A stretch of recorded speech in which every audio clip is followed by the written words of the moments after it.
नमस्ते। Natures gift YouTube channel में आप सभी का स्वागत है। मैं हूं इंदु। आज का वीडियो रिक्वेस्टेड है। ये क्वेश्चन मुझे बहुत ज़्यादा आते हैं कि मैम बच्चा दूध पीते ही पॉटी कर देता है, दूध पीते पीते पॉटी कर देता है, उल्टी कर देता है, छोटा बच्चा खाना खाता है, खाना खाते ही पॉटी करने चला जाता है। ये समस्या अधिकांश पेरेंट्स की है। तो इसकी वजह क्या है और क्या क्या सावधानियां बरत कर आप अपने बच्चे को इस समस्या से छुटकारा दिला सकती हैं, आज के इस वीडियो में मैं इसी टॉपिक पर जानकारी देने जा रही हूँ। वीडियो अगर पसंद आएगी तो लाइक करना मत भूलिएगा। मेरे चैनल पर अगर आप न्यू हैं तो चैनल को नीचे का जो बटन है उसे दबा करके सब्सक्राइब कर लीजिए। इससे मेरे वीडियोस के सारे नोटिफिकेशन आपको मिलते रहेंगे। और वीडियो को ज़्यादा से ज़्यादा शेयर कर दीजिएगा ताकि जो न्यू मदर होती हैं उन्हें भी इनकी जानकारी हो जाए।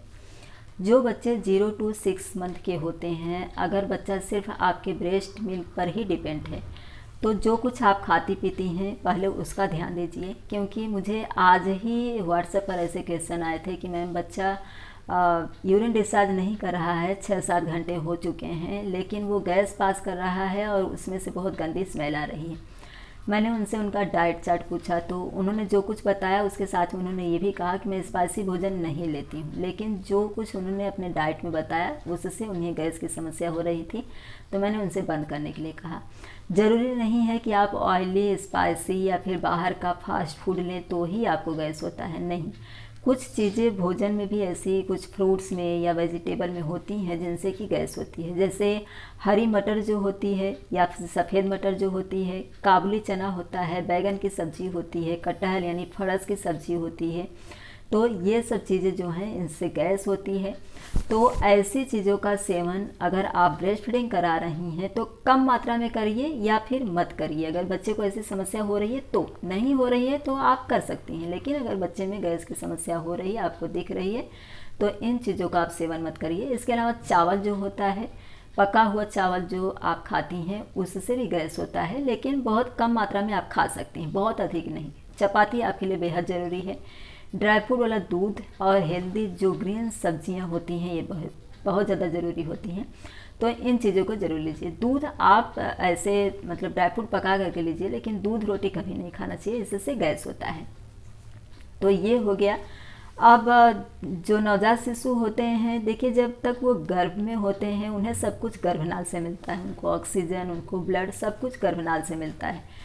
लेकिन जब बच्चे वर्ल्ड में आ जाते हैं तो उन्हें जब हम ब्रेस्ट फीडिंग कराना शुरू करते हैं तो उन्हें अब दूध मिल रहा है तो उनका जो डाइजेस्टिव सिस्टम होता है वो तब तक उतना मैच्योर नहीं हुआ रहता है। जो दूध वो पीते हैं उन्हें डाइजेस्ट करने में उनका जो डाइजेस्टिव सिस्टम है वो टाइम लगाता है, वो उतनी तरह से मैच्योर नहीं है। बच्चे को जब दूध आप दे रही हैं तो टाइम टू टाइम दीजिए, यानी बहुत ज़्यादा गैप नहीं होना चाहिए कि बहुत देर तक बच्चा सोया हुआ है, आपने उसे नहीं उठाया, तो जब गैप हो जाता है तो पेट में अपने आप गैस बन जाती है। और अगर आपने जल्दी जल्दी दूध दे दिया तो भी बच्चे को गैस बनती है, क्योंकि जो फर्स्ट फीड आपने दिया वो अभी डाइजेस्ट ही नहीं हो पाया था अच्छी तरह से कि आपने दूसरी फीड भी दे दिया, तो इससे भी बच्चे में गैस और कब्जियत की शिकायत होती है। तो इसलिए टाइम फिक्स रखिए, 2 घंटे में तो आपको देना ही देना है। अगर बच्चा सो रहा है, नहीं उठ रहा है, बच्चा गहरी नींद सोया है तो 3 घंटा 4 घंटे तक हो सकता है, लेकिन इससे ज़्यादा नहीं। और बच्चे को जैसे कि घर में बड़े बुजुर्ग होते हैं, थोड़ी देर हुआ दूध पिला करके और उन्हें लगता है कि बच्चा है, लो फिर से दूध पिला दो। बच्चा अगर रो रहा है, उन्हें लगता है कि दूध पिला दो, घर के लोग कहते हैं दूध पिला दो, लेकिन ऐसा नहीं होता है। बच्चा किस वजह से रो रहा है ये जानना आपके लिए ज़रूरी होता है। कभी कभी क्या होता है, घर के जो अदर मेंबर होते हैं उनके पास बच्चा रहता है, उसे अपनी मम्मी के पास जाना है, तो वो उसे एक जरिया लगता है कि अगर मैं ब्रेस्ट फीडिंग करूं तो मैं मम्मी का साथ पा सकता हूं या पा सकती हूं। क्योंकि मेरी भतीजी ऐसा बहुत करती थी, उसे मम्मी के पास जाना होता था तो उसका कपड़ा पकड़ करके खींचना शुरू करती थी कि बैठो मुझे दूध पीना है, क्योंकि उसे एक बात पता चल चुकी थी कि वो सिर्फ उसे दूध पिलाने के लिए ही उसके पास आएगी, नहीं तो फिर वो काम में व्यस्त रहेगी। तो इसलिए इन बातों का ज़रूर ध्यान दीजिए। अगर दूध पिला करके थोड़ी देर हुआ और बच्चा फिर से रो रहा है तो थोड़ी देर के लिए उसे गोद में लेकर के आप घूम लीजिए, टहल लीजिए या बच्चे के साथ खेल लीजिए। देख लीजिए कि हो सकता है बच्चे को दूध नहीं चाहिए, आपका साथ चाहिए। तो अगर जल्दी अभी अभी आपने दूध पिलाया है तो, नहीं तो फिर अगर टाइम हो गया तो आप बच्चे को दूध पिलाइए। अगर बच्चे को दूध डाइजेस्ट हो चुका है, बच्चा भूखा ही है, तो आप ज़रूर दे दीजिए, क्योंकि ब्रेस्ट मिल्क जो होता है वो बहुत हल्का होता है, बच्चे को बहुत जल्दी वो हजम हो जाता है। तो इसलिए इस बात का ज़रूर ध्यान दीजिए। दूध पिलाते समय आप अपनी पोजीशन का भी ध्यान दीजिए। कभी कभी बच्चे क्या करते हैं कि ब्रेस्ट का निप्पल मुंह में लेकर के और खेलते रहते हैं या फिर उंगली बीच में घुसाने की कोशिश करते हैं, तो इससे बच्चे के पेट में एयर यानी कि हवा जाती है जो कि गैस में बदल जाती है। इसलिए इन बातों को ज़रूर ध्यान दीजिए। अब अगर आप फार्मूला मिल्क दे रही हैं और बच्चे को ऐसी समस्या आपको दिख रही है, तो देखिए, सब फार्मूला मिल्क हर बच्चे को सूट नहीं होता है। अगर एक हफ्ते से ज़्यादा आपने देखा कि बच्चे को ऐसी समस्या हो रही है, तो आप उस फार्मूला मिल्क को चेंज करके देख लीजिए। अगर आप काऊ मिल्क या बैफलो मिल्क दे रही हैं तो भी अगर ऐसी समस्या दिख रही है तो पहले तो दूध को पतला करने की कोशिश करिए। काऊ मिल्क या बैफलो मिल्क 1 ईयर के बच्चे को ही देना चाहिए, उससे छोटे बच्चे को नहीं देना चाहिए। लेकिन अगर आपकी ऐसी कोई मजबूरी है तब आप दे रही हैं तो आप ज़रूर दीजिए। लेकिन देते समय आप जो उसमें पानी ऐड करके देखिए। अगर बच्चे को बार बार पॉटी की समस्या हो रही है तो उसमें पानी ऐड करके देखिए। लेकिन जो पानी आप दूध में मिलाएंगे, जैसे फार्मूला मिल्क बनाते समय भी आप पानी यूज करती हैं, जब बैफलो या काऊ का दूध पकाती हैं उस समय भी थोड़ा पानी ज़रूर उसमें मिला लीजिए ताकि दूध पतला हो जाए और बच्चे को आसानी से डाइजेस्ट हो सके। जो भी पानी आप मिक्स कर रही हैं, यानी अगर आप दूध पकाने जा रही हैं तब जो पानी मिक्स कर रही हैं, तो पानी मिक्स करने से पहले उसे 20 मिनट तक उबाल लीजिए। उबाल करके उसे अच्छी तरह से फिल्टर करके ठंडा करके तो ही उसमें मिक्स करिए। ऐसा नहीं कि आप सादा पानी उस दूध के साथ में मिक्स करके पका दीजिए, क्योंकि पानी के साथ इन्फेक्शन आजकल ज़्यादा आता है। तो इसलिए इसका ज़रूर ध्यान दीजिए। और जो फार्मूला मिल्क आप तैयार करती हैं उसके लिए तो आपको पानी पका करके अच्छी तरह से उबाल करके फ़िल्टर करके ही यूज करना चाहिए। प्लस जो बॉटल आप यूज करती हैं बच्चे को दूध देने के लिए, उस बॉटल को हमेशा अच्छी तरह से धो करके उसका निप्पल जो होता है उसमें भी अच्छी तरह से ब्रश को घुमा घुमा करके अच्छी तरह से धो दीजिए। उसे गर्म पानी में एक बार अच्छी तरह से निकाल लीजिए धो करके, ताकि उसमें किसी तरह का कोई संक्रमण न हो। और उस बॉटल को एक बार दिन में सुखा ज़रूर दीजिए। और जब बच्चे को आप बॉटल देती हैं तो उससे ज़रूर एक आध बार आप ध्यान से देखिए कि बच्चा कहीं आधा ही निप्पल तो मुंह में नहीं लेता है, आधे ज़्यादा निप्पल बाहर रहता है। कभी कभी कुछ बच्चों को मैंने देखा है कि दूध पीते पीते अचानक से वो दूध छोड़ते हैं और फिर खींचते हैं और बीच में बुलबुले जैसे दिखाई देते हैं। तो इसका ज़रूर ध्यान दीजिए। अगर ऐसा बच्चा करता है आपका, तो इससे बच्चे के पेट में भरपूर हवा जाती है और इससे उन्हें गैस की समस्या होती है। तो ये कुछ सावधानियां आप बरत लीजिए। पानी कभी भी बैफलो या काऊ का दूध पका रही हैं तो भी पका हुआ पानी, उबाला हुआ पानी ही मिक्स करिए। फार्मूला मिल्क दे रही हैं तो भी आप उबाला हुआ पानी दीजिए। टाइम बच्चों का दूध पीने का फिक्स रखिए कि इतनी देर में आपको दूध देना है। ऐसा नहीं कि बहुत जल्दी जल्दी दीजिए, और ऐसा भी नहीं कि बहुत ज़्यादा गैप हो जाए, बहुत ज़्यादा टाइम हो जाए तब दूध दीजिए। अपने खाने पीने का डाइट का जरूर ध्यान दीजिए, गैस वाली चीज़ें न खाएं।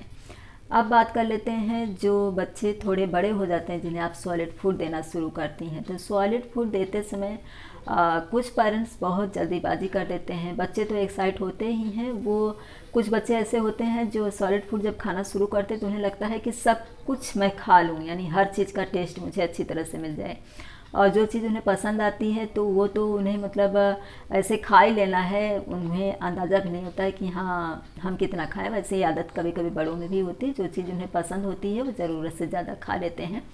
तो इसलिए बच्चों को तो पता नहीं होता है। आप इस पर ध्यान दीजिए कि बच्चे को एक बार में एक ही मील दीजिए, और जो कुछ भी दीजिए आप उसके आधा घंटा बाद पानी ज़रूर दीजिए बच्चे को, क्योंकि पानी बेहद ज़रूरी होता है। हमारा शरीर जो होता है वो 75% पानी से बना होता है, और खाने को अच्छी तरह से डाइजेस्ट करने के लिए पानी भी बेहद ज़रूरी है। जब भी आप बच्चे को पानी देती हैं, पानी उबला हुआ हो, अच्छी तरह से 20 मिनट तक उबला हुआ, फिल्टर किया हुआ, ठंडा किया हुआ पानी हो। और खाने के बीच में कभी भी बच्चे को पानी नहीं देना चाहिए। अगर आवश्यकता है, जैसे कि खाना कभी फंस गया, बच्चे को खांसी आने लगी है तो आपको पानी देना पड़ रहा है बच्चे को, तो गुनगुना पानी दीजिए, ठंडा पानी बीच में नहीं देना चाहिए। और बच्चे को जो जैसे कि चॉकलेट हुआ, बिस्किट हुआ, बाहर का कोल्ड ड्रिंक्स हुआ, ये सब चीज़ें नहीं देना चाहिए। शुरुआत के दिनों में तो खास तौर से बिल्कुल नहीं देना चाहिए, क्योंकि इन चीज़ों की आदत एक बार बच्चे को लग जाती है तो वो जो हेल्दी डाइट होता है, हेल्दी फूड होता है, वो नहीं खाना पसंद करते हैं।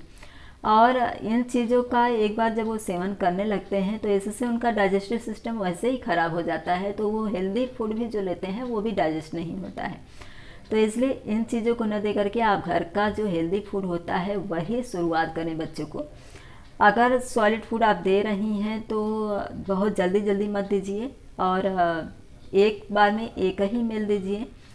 और बहुत ज़्यादा, जैसे कि शुरुआत के दिनों में आप 1 चम्मच से शुरू करती हैं, फिर आप 2 चम्मच शुरू करिए। लेकिन अगर आपका बच्चा डाइजेस्ट कर ले रहा है तो आप कुछ भी दे सकती हैं, कभी भी दे सकती हैं। जब जिन्हें समस्या हो रही उनके लिए मैं बता रही हूँ कि बच्चे को थोड़ा थोड़ा दीजिए और गैप दे करके दीजिए, और उसके बाद में पानी भी ज़रूर पिलाइए। जो लिक्विड फूड होता है वो ज़्यादा दीजिए, जैसे कि जूस हुआ, पानी हुआ, ये सब। अगर आपका बच्चा, जैसे कि बहुत लोग शिकायत करते हैं कि मैं बच्चा पानी पीता ही नहीं है, लेकिन अगर आप कोल्ड ड्रिंक्स देंगी तो बच्चा ज़रूर पिएगा, क्योंकि उसको उसका टेस्ट अच्छा लगता है, प्लस वो बॉटल या ऐसी चीज़ में होता है। तो अगर आपका बच्चा पानी नहीं लेना चाहता है तो आप जो कलरफुल मग आता है जिसमें कार्टून छपा होता है, या फिर बॉटल रहती है प्लास्टिक की, ऐसे इन चीज़ों में बच्चे को पानी दीजिए तो बच्चे को ज़रूर इंटरेस्ट आएगा। इसके अलावा जो स्ट्रॉ होता है उसे आप मग में डाल करके दे दीजिए, तो बच्चे को ऐसे शौक आता है कि हाँ मैं इसमें पी रहा हूँ। तो बच्चा नहीं भी पीना चाहता तो भी थोड़ा बहुत पानी ज़रूर पी लेता है।